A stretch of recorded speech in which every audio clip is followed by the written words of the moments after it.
We have begun. Welcome, everybody, to History Matters, and so does coffee. And this time I'm not drinking green juice, I'm actually drinking coffee. Today, in a sense, it won't be surprising to hear that I want to talk about relations between the president and Congress. Whatever could have given me that idea, I don't know. But I know it's a mystery. But before I go into that mystery, I do want to turn to my partner in crime, Annie, who will explain the rules of the game. Good morning, everybody. I'm so happy, as always, to be here with you. I am Annie Evans from New American History. I'm drinking tea because, as you can tell by the sound of my voice, I'm getting over a little cold. So you guys will have to bear with me. But I've been looking forward to this all week. And I'm really excited, and especially after this week, digging into this topic. So the way this works is we already have a very strong chat going, as we do every Friday, for those of you joining us from Zoom. And the Q&A, it's at the bottom of your screen. If you're joining us in from Zoom, that's where you need to put your questions. So as Joanne talks for the next 30 minutes or so, any question that pops into your head, put it in the Q&A. We'll address it at around 10:30-ish. And just enjoy the talk. Excellent. Sounds good. Keep the chat family friendly, I guess I'll add. And the other thing I'll add is precisely Dave said just what I was going to say. If you're new, if you're beaming in here for the first time, please do indeed let us know. The Great History Matters community will welcome you. So you don't want to miss out on your welcome to the community. So please, and be sure that when you're in our active chat space that you have it set to everyone, whatever the phrase is, everyone can see it, not just me or the leaders or one other person. So do indeed let us know if you're new. Okay, so in a sense, this week, the trick of this week for me wasn't what am I going to talk about, but how do I choose to talk about it? And that's partly because I was asked, not surprisingly, if anything happens that has anything to do with Congress and seems mysterious, or particularly has something to do with people misbehaving, bing, like, I'm your woman on the line. So I was asked by a couple of reporters questions about what happened and what I thought about what happened and what it meant, what happened during the State of the Union address this past Tuesday, and the way in which the president was heckled during the address. And, you know, of course, I said what you all know by this point, having been here so many mornings, 9 straight mornings, 100, and I missed that, 100 and I don't have chat on, so I can't see it. Oh, 149. Okay, I was close. 149 straight weeks. You already know that it's not going to be a surprise. I'm not, for me to say, as I said to the reporters, well, it's hardly the first time that there has been that kind of behavior in a certain way during any kind of congressional address by a president, during a State of the Union address. Certainly most recently, I guess it's 2009 was when Joe Wilson of South Carolina yelled, "You lie," to the president when he was talking about, I think, healthcare for illegal immigrants, I believe was the topic. And I think that former President Obama stopped and looked at the person and responded something like a phrase or something, and then just went on. But what was, of course, striking about that time was that Wilson called the White House and gave an apology, I guess officially gave it to Rahm Emanuel, who passed it along to President Obama, that he was reprimanded for having done that, that even fellow Republicans tisked him for having done that. That's not what should happen. Those earlier innocent times, 2009. So it's happened before, and that's not the first time that there's been that kind of behavior, or certainly even apart from this past Tuesday, the last time. Apparently, when former President Trump gave a State of the Union address, there was a moment when there was certainly groaning by Democrats. You know, there's some kind of like noise expressing disapproval loudly by Democrats.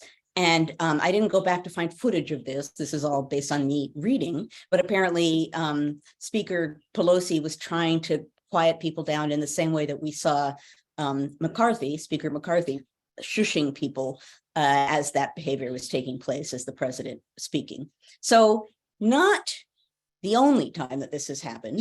And as I'm going to talk about today, relations between the president and Congress, particularly concerning the president addressing Congress or interacting with Congress, those can be fraught. And from the very beginning, those have been deemed significant. And there's a symbolism and thus an impact of that kind of behavior. I'm going to circle back at the end as to what I think is distinctive about what we saw on Tuesday. I don't think misbehaving is distinctive, but I think the context of that behavior is distinctive. But I'm going to come back to that. I'm going to leave you hanging, and I'm going to talk a little bit about some of the background for this. When I was trying to think about how I was going to address this topic, the first thing that popped into my head was, in a sense, makes perfect sense, goes all the way back to George Washington. And I may have discussed this before, 149 episodes. I now can no longer judge. All I know is that if it's one of my absolute favorite anecdotes, there's a good chance. And this is one I like, so forgive me if you've heard this before. But it involves the first time that a president, George Washington, the Constitution says that he needs the advice and consent of the Senate on treaties.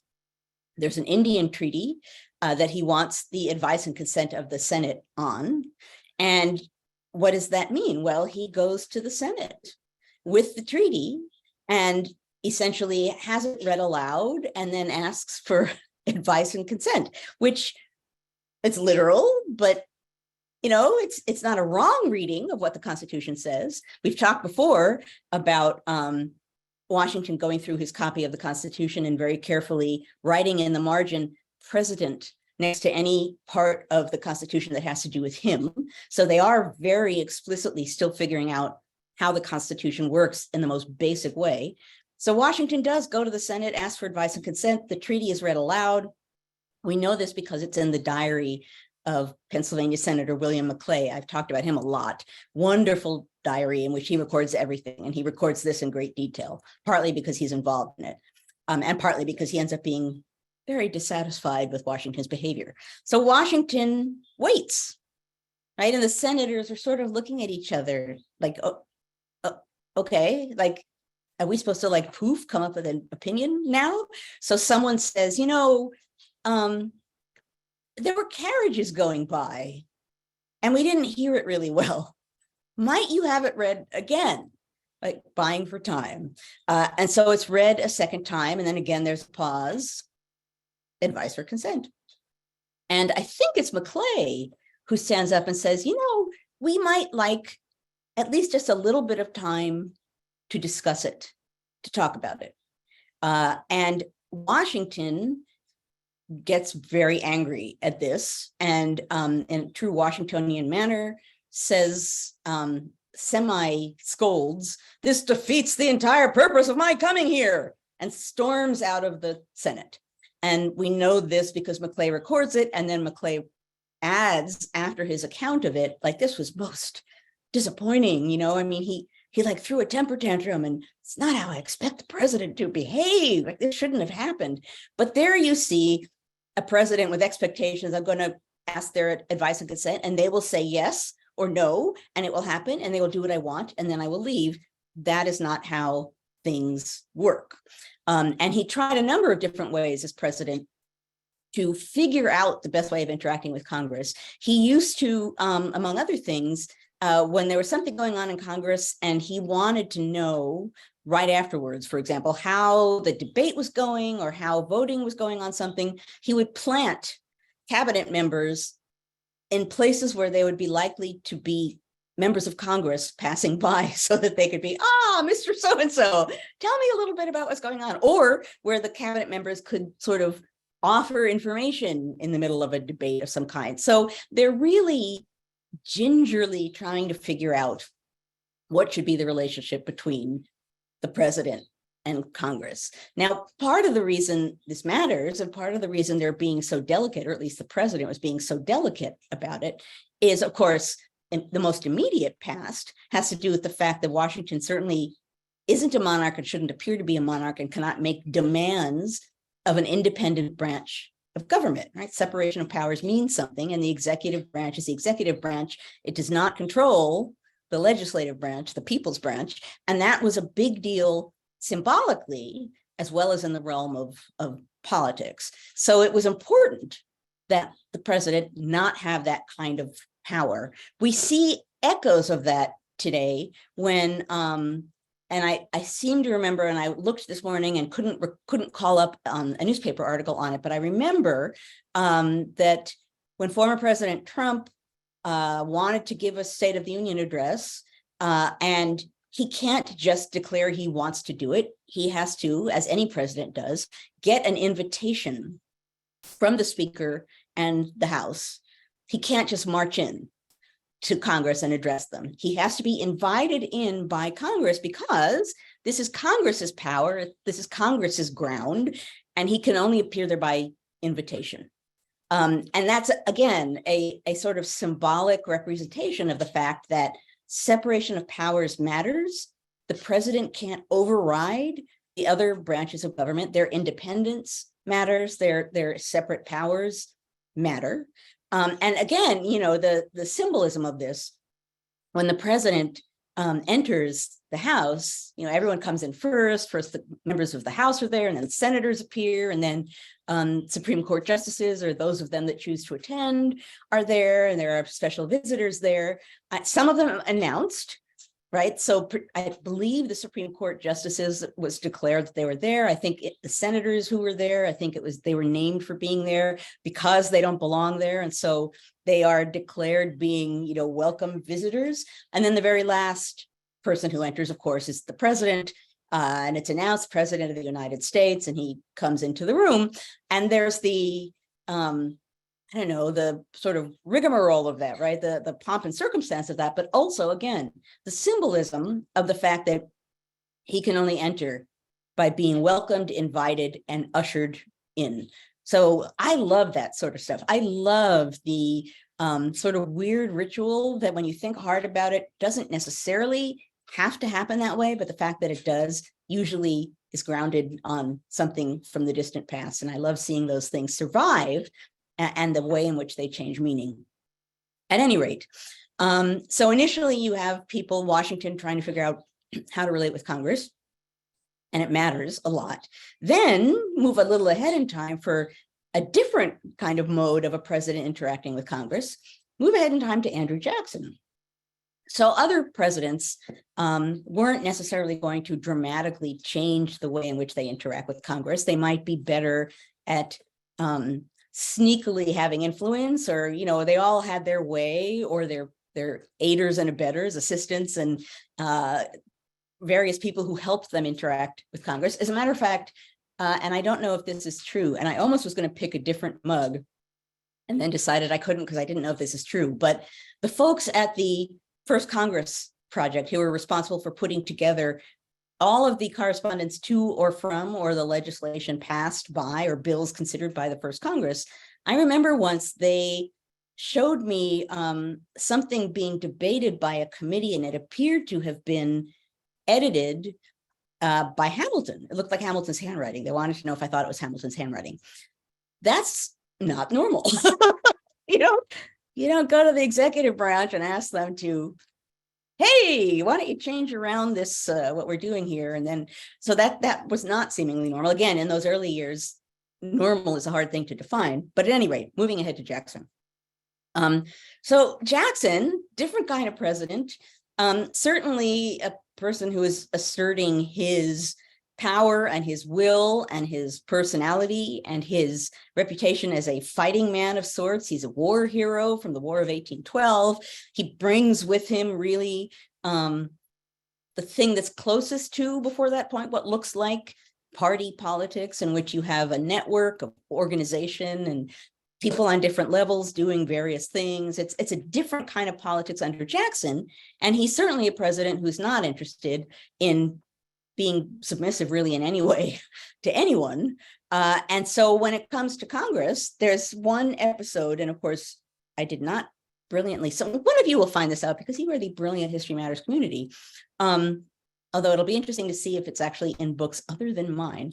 There's a point at which he's irritated at two members of Congress, Bailey Payton of Tennessee and Henry Wise of Virginia, who are not doing as he chooses, who are standing up to him and are supposed to be supporters of his, and he does not like them. And he announces in a room full of people, not in Congress, but somewhere else, but a room full of people, and he says, someone here needs to Houstonize those two men. Now, what I love about that is he makes up a word, but this is what that word means. Sam Houston, the Sam Houston, had violently caned a member of Congress on the streets of Washington when that member of Congress had shown some disrespect or disagreement with the president, right? Houston, defending the president, had literally caned this guy on the street. So Houstonize means Jackson saying someone needs to beat these two men into submission, right? That's what the president is saying aloud to a group of people. This is not someone who's like, ooh, what are the relations between the executive and Congress supposed to be? This is, I know how they're supposed to be. Someone show them how it's supposed to be. And in case you think that that's just rhetoric, Wise and Payton armed themselves because they assumed this might happen. The president asked for it. I think one of them, I can't even remember what their weapons were. I know one of them got what someone else called a big stick, which was probably a hickory cane, which is that's a weapon.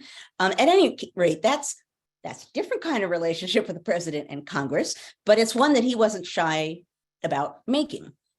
So clearly, it's fraught, politically fraught, personally fraught, legislatively fraught, how presidents and Congress relate. And in the early period that I study, that's particularly true because anything that seems vaguely king-like or monarchical or small r Republican, in which and somehow or other it's raising the president above every other part of government, that's dangerous. That represents the downfall of the government. By the time you get to Jackson, people are actually, if you look online, Google around, there are cartoons from Jackson's presidency criticizing him, putting him in a crown, in a robes on a throne, King Andrew, because that's the way that he's behaving. Yeah, Newby got very upset by King Andrew. I'm very sorry.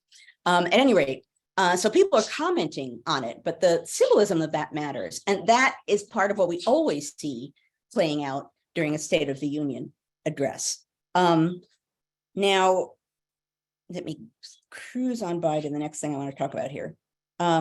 Okay, let us talk a little bit about more recent instances, about 2009, about Joe Wilson, about what we just saw, and what I think are some of the important differences, above and beyond the fact that Joe Wilson apologized and that he was reprimanded and that people expressed disapproval. Wilson, not long after, said, and this is a quote from him, "This evening, I let my emotions get the best of me when listening to the president's remarks regarding the coverage of illegal immigrants in the healthcare bill." He actually issued a statement, and so this is from a formal statement. "While I disagree with the president's statement, my comments were inappropriate and regrettable. I extend sincere apologies to the president for this lack of civility." Boy, don't those seem like innocent times. At any rate, that was a public statement he made after that episode. As I mentioned before, he also called the White House to offer an apology, which Rahm Emanuel took on behalf of former President Obama. Apparently, Emanuel said to Wilson, "We can disagree without being disagreeable." That was the point of the president's speech. Supposedly, and again, I didn't have time to go look at the footage, but supposedly, behind Obama, Nancy Pelosi looked shocked, turned towards the outburst, as Vice President Joe Biden looked down and shook his head, and there were loud boos in the chamber immediately after that outburst. So that was a moment everyone thought is crossing a line, right? And even the person doing it thought it was crossing a line. So now let's think about Tuesday. What did we see on Tuesday? Now, as I started out by saying, hardly the first time there's been noise, some version of heckling. We always see in one way or another people standing or not standing, sitting through things, refusing to stand, all of this sort of behavior that registers disapproval in one way or another. So somewhere I saw coverage saying there were people who didn't stand at all. It's like, well, okay, that's, what they're not standing for matters, but the fact that some people stood and others didn't is really hardly new. It's, in a sense, a civil way of expressing disapproval with what's being said. However, since images of Marjorie Taylor Greene were everywhere, we certainly saw what her particular brand of interruption looked like. And what struck me about it wasn't simply that it was persistent, loud, and not just on her account. She was just the one who was filmed and her image spread everywhere doing it. Wasn't just that it was there, wasn't just that it was loud, wasn't even that it happened more than once. It was the joy with which, not just her, but she and a number of others, the utter joy. She clearly is enjoying herself when she was doing this. You can see it on her face. The difference, and here you get into context, right? As a historian, we always have to talk about context. This is some of what I said, I think, to the New York Times, and I think it's floating around out there, came out in the last day or two. I said, yeah, it's not new. The New York Times reporter wanted me to say, I'm shocked. This has never happened before. Of course, that is not what I said. However, I did say that in this instance, to me, one particularly remarkable difference is that some of the people doing this are the very same people who are at least implicated in helping folks who want to overturn a presidential election, are in one way or another expressing approval of people who are eroding aspects of the national institutional foundation, who don't have a sort of traditional form of respect for the institution of Congress or for the jobs that they hold. So it's not so much just the heckling that stood out to me in watching what was happening. It was who was doing the heckling, their attitude about it, and what it represents coming from those particular people. These are people who already joyfully are, in one way or another, disrespecting, potentially eroding, in one way or another, attacking the government. It's not just a matter of a president they don't like, it's bigger than that. And I think when those people had that kind of heckling with that kind of just enjoyment of the process, just look at the expression on her face. I went and rechecked it this morning, right? She's enjoying herself. She clearly is. She's smiling. And she does so in other similar moments when she's yelling out in Congress. This isn't just a Marjorie Taylor Greene thing.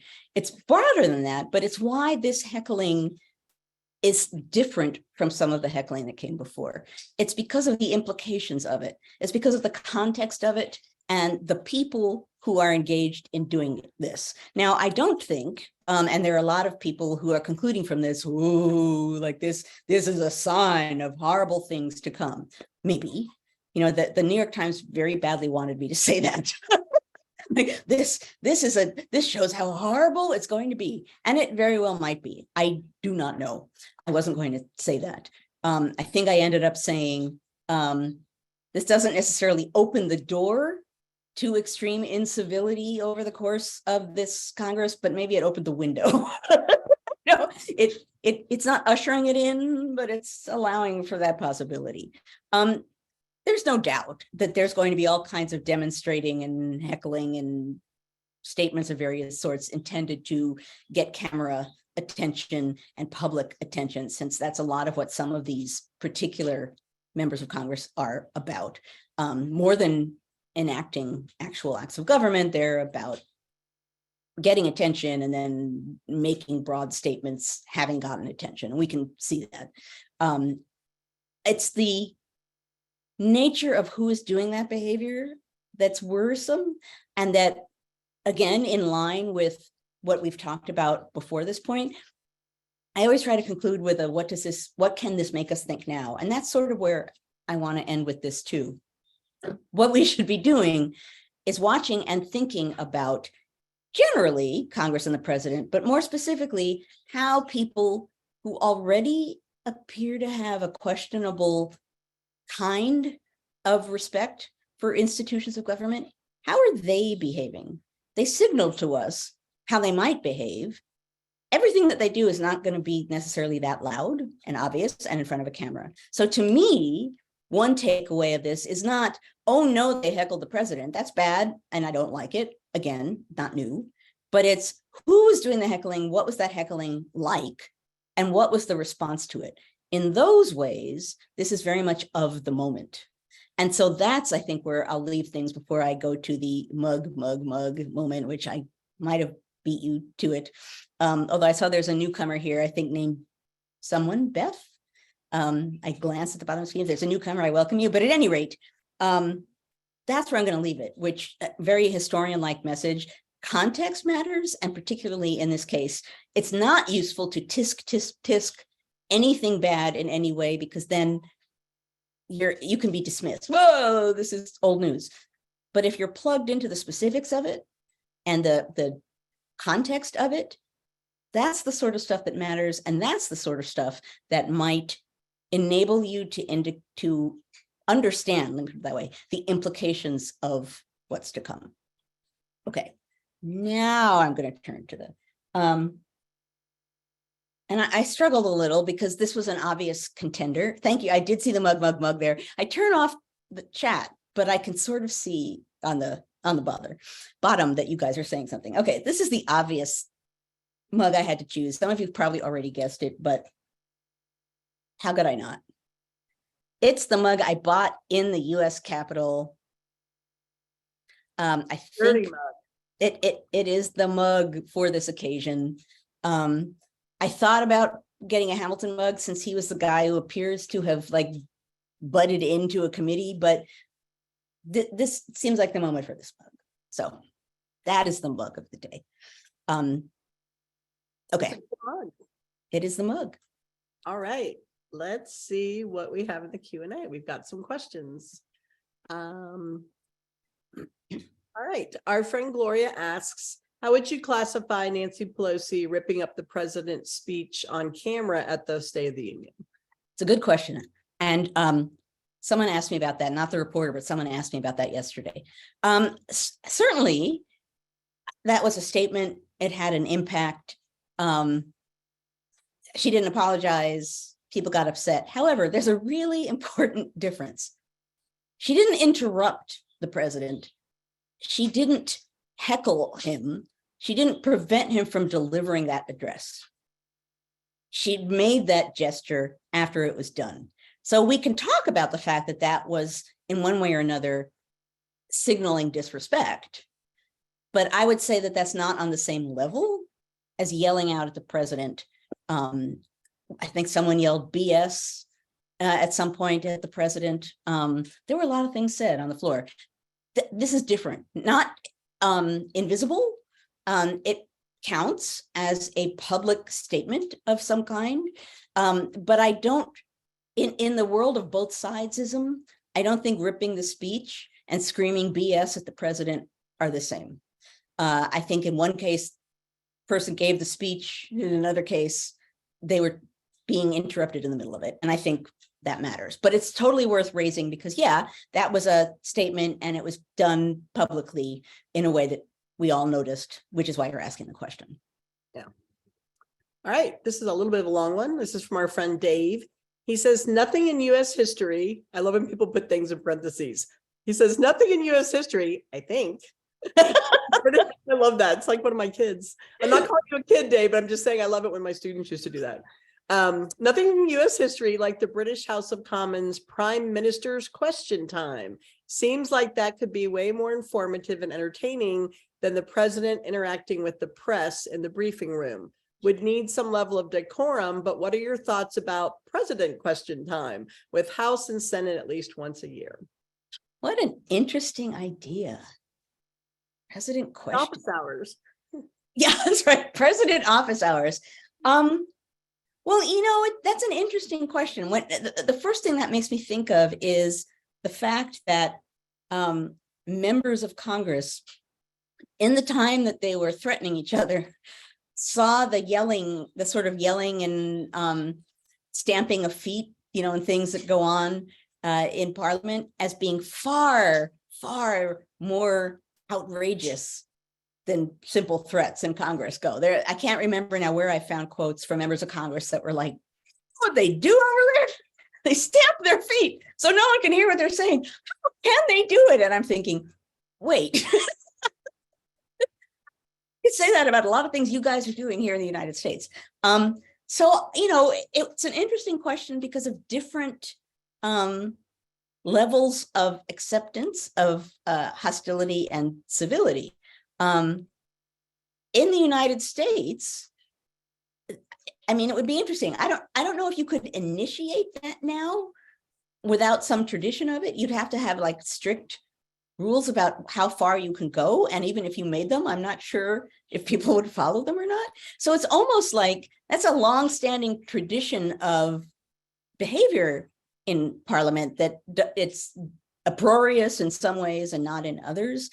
I don't think it's necessarily a bad idea, but I think given our history and what we do or don't have in that history and the nature of the relationship between a president and Congress versus a prime minister and Parliament, which is not necessarily the same, I think it might be tricky. If they could manage it, it would be interesting. And one of the things that highlights that is the fact that somewhat ironically, the people doing the heckling were trying to get in the way of the president, and the fact that he turned and responded to them in real time and really sort of took command in a really interesting way, and even, sort of swept them into acknowledging that they didn't want to take away Social Security and Medicare. They ended up making him look good because he sort of put himself or his sort of, I am a politician and I know how to engage in politics manner on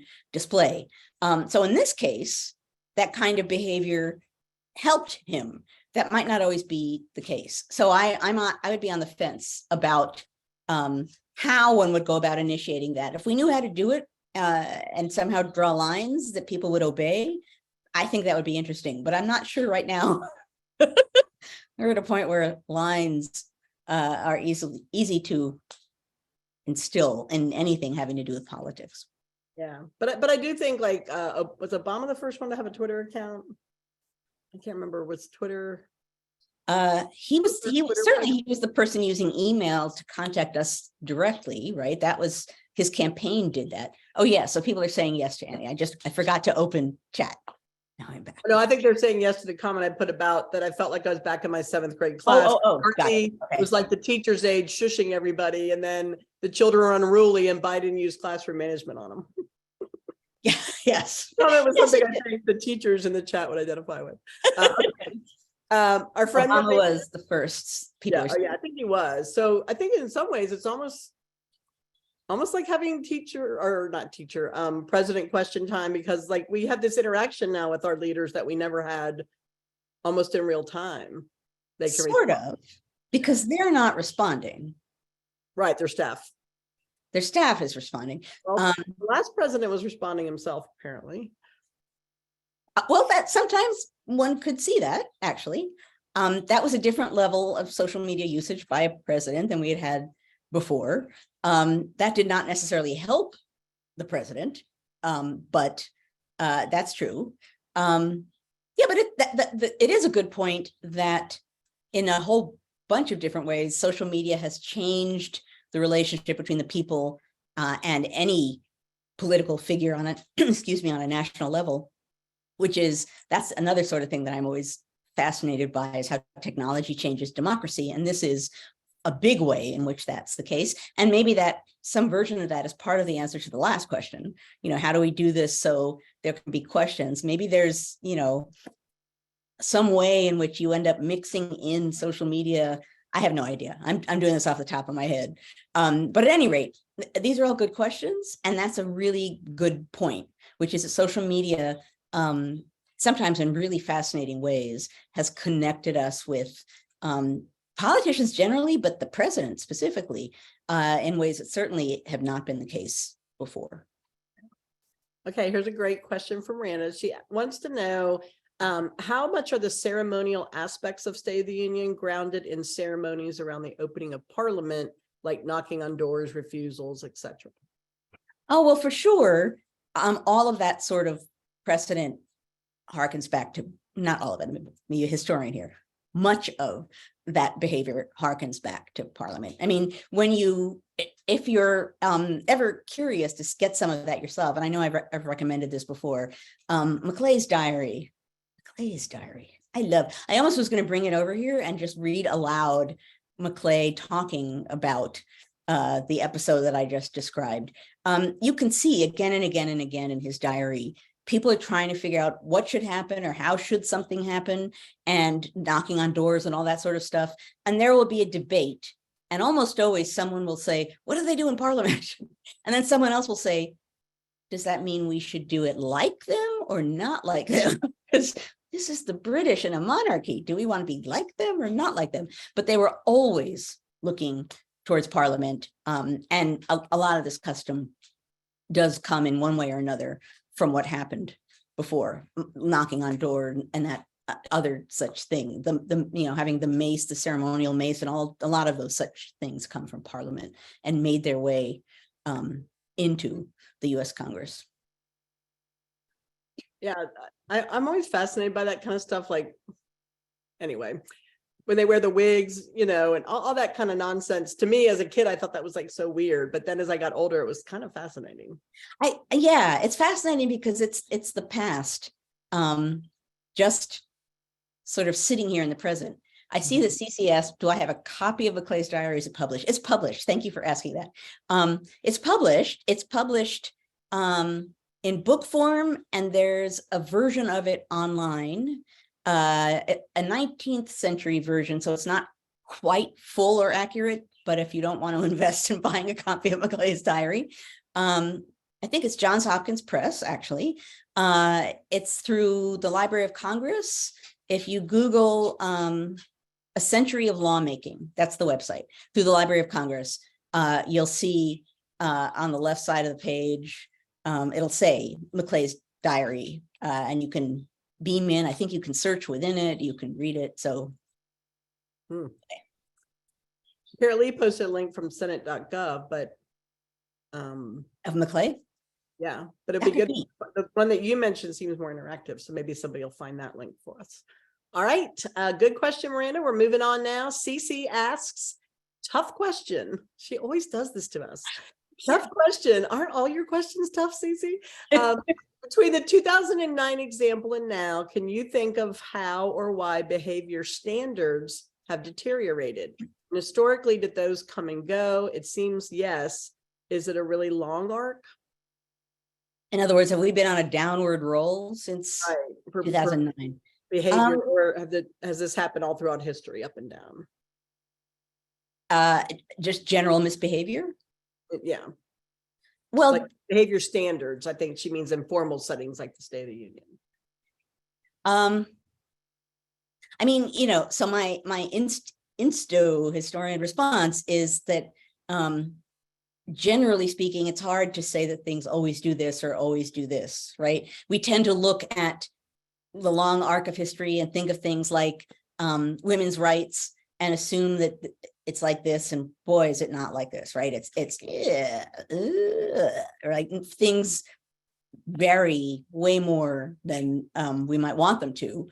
As far as behavior goes, I would say part of the complication in answering that is that certain things that one might have done in, say, 1870 that don't seem uproarious by today's standards might have been shocking in 1870. So I would say in a general way, on and off, there have been lots of different ways in which Congress has shown disrespect, or which presidents have shown disrespect of Congress. I think what's one of the things that's different about recent years, I was going to say recent decades, is that there's an audience and that shapes things. Recent years is that not only is there an audience, but there's an approving audience. And so some of this is playing for ratings, party ratings. I don't know if, again, I wasn't willing to say to the press, like, this is a sign it's going to be worse. Probably is. Will that be forever? I don't know. I don't know. Contingency, maybe someone gets bingo now. Contingency, right? I can talk about what seems likely to happen, seems likely to keep going, seems likely to be bad, and it seems likely that the people doing this and enjoying themselves on Tuesday will probably keep finding ways to do some version of this and enjoy themselves. What that means in the larger haul about Congress and presidents and how they interact, that I don't know. A bunch of people did get bingo, so thank you. I knew. And thank you to Reese, who makes the bingo cards every week. All right. So Marty M. Marty, are you new? I'm not sure if I've had maybe it's your first time posing a question. Marty asks, Congress questions time would look just like the investigative committee meetings. People like MTG, Jordan, etc., airing grievances and never even asking a question. Or if they did ask something, never letting the response get said. That's not really a question, Marty. That's a statement. But I will say that, again, given a lot of what matters here is audience and purpose, right? So, I mean, the State of the Union address in the 20th century, because now the nation can see it, has become a way for a president to address the nation. And that makes it very different from what came before. So that, I think the same thing would be in play here as well, right? That the purpose and the audience and the technology would partly shape the intent and the impact. All right, this comes from our good friend Kathy. Sounds like you still have a cold too. I have something. You're feeling better though than you did last week, so that's good. I'm feeling better than last week. I'm going to the doctor on Monday, but anyway. I did Teladoc, which was weird, but I got the Z-Pack. That's all I cared about on Tuesday. And I didn't have to leave the house. Okay, Kathleen B says, is it possible for the president to avoid working with Congress, or is it an essential link in American politics? Or are there weaknesses in our government that would allow presidents to circumvent this link? Depends on what you mean by working with. If by working with you mean personally dealing with members of Congress, seems like pretty much from the very beginning, presidents have needed to have personal relationships with some members of Congress to know what's going on, to offer input, like George Washington in some ways used James Madison that way. You can see throughout time that there are people who end up being like the president's favorite member of Congress, and people know that person's kind of a go-between, which I think probably serves both the president and Congress in some ways. So is it possible for a president to entirely not interact with Congress? I don't think so. The question is, could they do that through other people and not personally interact with Congress? I don't know if that would be a fine thing.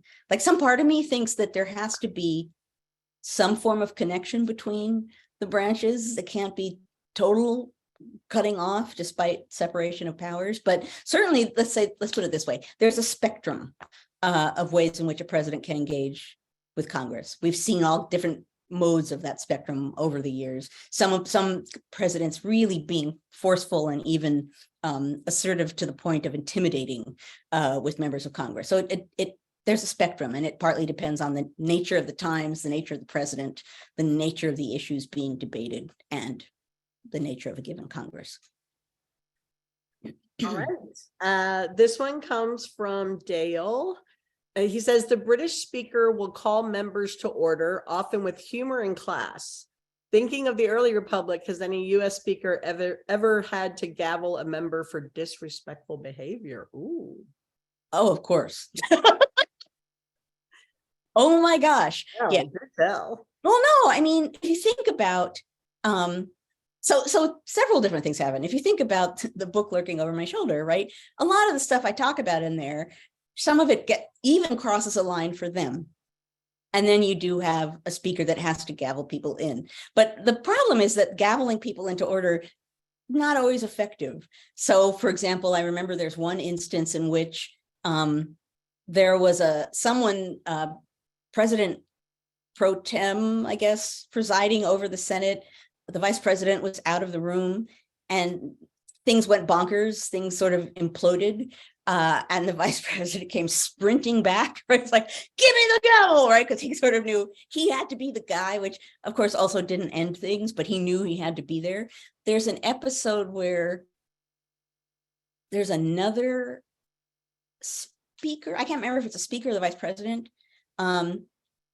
Things erupted, and what he's described as doing by someone who is in the room is like leaning forward to grip the gavel and then leaning back in his chair with a hopeless expression on his face because it wasn't going to do anything. So yeah, sometimes there was gaveling into order and occasionally it worked. Sometimes the sergeant at arms with the mace would rush in if there was a lot of disorder to silence things. And unfortunately, that also did not necessarily have an impact, depending on what people were doing. So there were all kinds of ways in which you could try to impose order, but in earlier times, certainly, up through the Civil War period, I can speak about with some authority, but there was no guarantee that any of it would work. And there was, on a certain level, I don't want to say an acceptance, but the realization that things might just get crazy and out of hand, and then there was nothing anybody could do, and they would wait for it to be over. Even better, they would jump up on chairs and tables to watch and see what was happening. So again, different times. And again, it's like the 7th grade class, because when two little 7th grade boys get in a fight, all the kids jump up on the desks to get a better look. Right. And I'm laughing because when you said that the sergeant of arms came in with the mace, kids would think pepper spray. Like they don't know what a mace is. They'd be like, the That's sergeant right. of arms pepper spray? I'm like, wow. The formal mace, the official, right, the official mace, the raw with the head. Right. I knew what it was, but I'm thinking like how No, kids exactly, process that, and it just kind of made me giggle. But the interesting thing is that the speaker in the House is supposed to command and have order, and depending on who had the majority and what was being debated, some speakers just sat there smiling and allowed it to happen, and some there's one episode in which someone is allowed to insult Jackson. I can't remember what he called him, like a jackass or something, and the speaker just allowed that through, and then another person from another party insults someone else and he's called to order, and this guy stands up and says, "You let people call Jackson a jackass last week."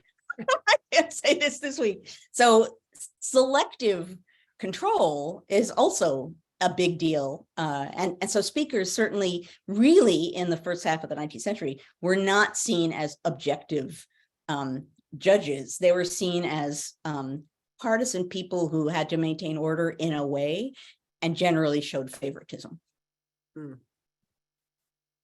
All right.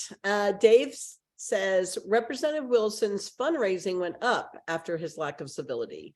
Now we have MTG and others being sent to Congress to be performance actors, not legislate. Compare and contrast the joy MTG and her voters get from throwing decorum out the window and how the South dealt with Reconstruction in terms of voter suppression back then. And now things like gerrymandering, who gets sent to Washington and why? I think that's a good point. And I think you could make the same point with my Southern guys, right? They're misbehaving, they're fighting, and their constituents reelect them because of that behavior. That's, go all the way back. And that's one of the things that the non-founder blah, but certainly many founders would have said, which is one of the risks of democracy or any kind of democratic form of government, is that people who do things that appeal to the masses, regardless of what those things are, get power. And what does that mean? That means you can behave really badly. You can trick the populace in some way. You can behave badly and get their approval that way. That's a sort of thread that is a lack of control of the democratic process. And so certainly that's some of what we see here, is that you can't predict, but in some ways, the person who manages to frame their misbehavior in a way that suggests it's politically grounded gets support. I mean, my worst behaving member of Congress, Henry Wise of Virginia, even at the time was understood to be the worst behaving member of Congress. And a lot of people in this period, 1830s, 1840s, 1850s, would get one term in Congress and then poof, they were gone. And no one, I find them hard to track in the historical record because they disappear. Henry Wise, I think, was reelected 6 or 7 times. And he explicitly says, because he always says what you want him to say as a historian, despite the fact that he was misbehaving, I was so grateful so often for Henry Wise. He says at one point, someone stands up and says to him, you should be ashamed of yourself for the kind of behavior you engage in. You should be ashamed of yourself. And he says, right on a point with what we're talking about here, ashamed. My constituents elect me to do this. This is what they want. They know I'm fighting for what they want, their interests, and this is the way I do it. If they didn't like it, they wouldn't elect me. So you think you're misbehaving here? You think you're going to expel me, throw me out of office? Go right ahead. Because you know what's going to happen? I'm going to get reelected and put right back here because this is what they want me to do. And in many ways, he's right. And that's what those constant reelections show. So that's hardly new. It's also hardly reassuring. It is a thread of a lack of control in the democratic process. If you're relying on the thoughts and ideas and emotions and whims of the public for what happens politically and who you give power to, sometimes that is the most worthy and noble of things. Sometimes that can sink pretty low. Yeah.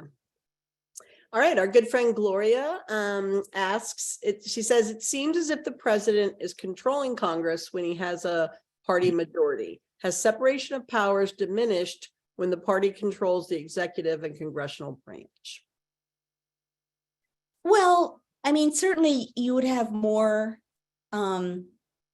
potential. Well, I don't know if I was going to say certainly, actually, I'd back away from that. You're still going to have a chunk of Congress that doesn't agree with the president and doesn't want things to happen. They may be in a minority and not the majority, but it might be that when the executive also has, just speaking in a more general manner, when the president, his party has a majority in Congress, it will be easier for them to plan things and implement things. But I don't know if that dramatically changes the nature of relations, because the fact of the matter is Congress is still an independent institution and members of Congress are still going to protect that independence, which matters a lot, right? I mean, if you are a member of Congress who understands what Congress is and what your job is as a member of Congress and what that institution stands for and what it protects in our method and mode of governance, then you're not going to allow yourself to be under the thumb of a president. You might engage with them in a different way, but the independence of the branches, the separation of powers really matters. There's 2 questions left, but one of them I'm going to save for the after party. It's hilarious, but it's more appropriate, I think, for the after party. So this is last question. Yay, Tiffany. Tiffany gets the last question. It says, State of the Union related, more of an aside than on topic. It always makes me nervous to have everyone together in one place for State of the Union. This goes way back after learning of the Order of Secession in middle school. That being said, what is the history of the designated survivor? How long has it been done? Has it usually been a cabinet member? Could there be multiple, thinking cabinet member, president pro tem, or something like that? I don't know. I can't say with certainty when that started. I do think it's multiple. I don't think there's one person. I think for sure there's always one person who, at least one person who is in a unknown location for this very reason, that everyone's in one room. And that's, potentially, I suppose, tempting for some scary, crazy, violent person or group. I don't know when that started, which is really interesting. I'm trying to think if I remember seeing any evidence of that. I don't think in the time period that I looked at, I don't think they're thinking about violence on that massive a scale at that point. They're thinking about assassins, it is the threat that they saw. So the question is, when would people think a whole room of people could be sabotaged? And that partly has to do with modern weaponry and the use of it off of battlefields. So it's a really interesting question, actually, which I can't off the top of my head answer. but an undisclosed location, at least one person, but I think more than one person at an undisclosed location is a smart thing, right? And is, I don't know, I don't mind the fact that people don't talk about that very often, because then talking about it is a reminder that there's like a sitting duck room of our entire government, you know? It's a good question. So, yeah, no, you are indeed, Tiffany, picking my brain. I don't know the answer to that, but some of you Google meisters out there might be able to figure that out. If not now, then in the... Yeah, our head Googler is setting up his Sherlock Holmes exhibit at his library, right, guys? Oh, yeah. wow. I know, right? It looks awesome. I told him he had to send us pictures later in Slack. All right, we did it. We cleared the Q&A except for the one that I'm saving for the after party because it's hilarious. All righty, kids. So do you want to explain how this works, Joanne? I will. Boy, we made it like just... We did. Okay, so here's what's going to happen next. So we are now going to segue into the after party.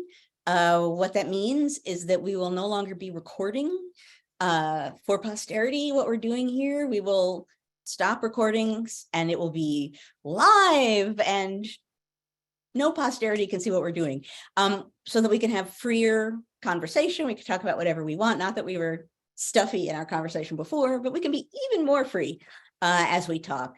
If you beamed in through the NCHE website, just stay right where you are.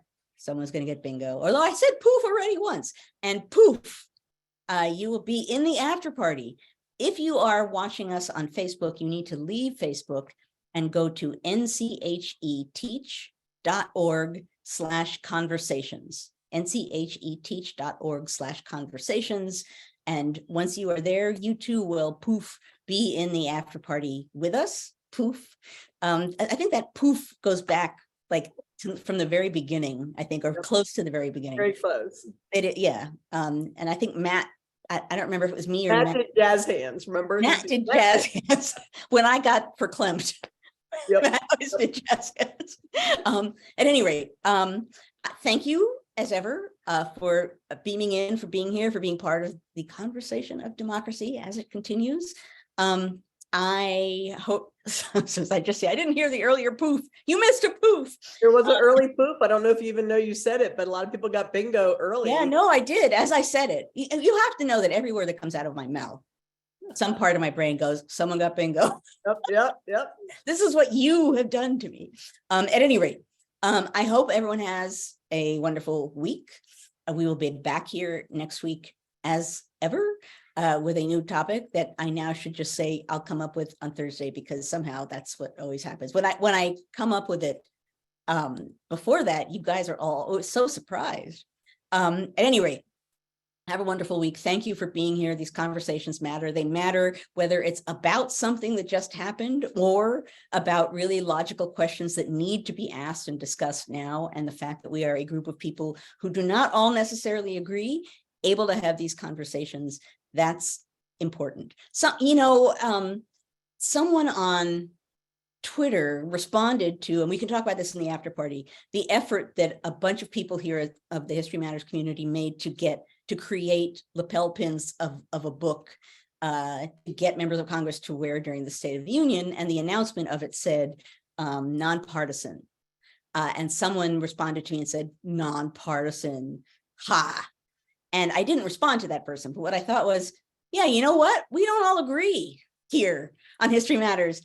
And it works fine, So yeah. That's another fine fact thing that we don't all agree. Well, that's the way it should be. I love that. We should, yes, absolutely. Okay, I'm going to stop blathering so that we can move on to the after party. I want to thank Annie and John, as ever, for helping to make this possible.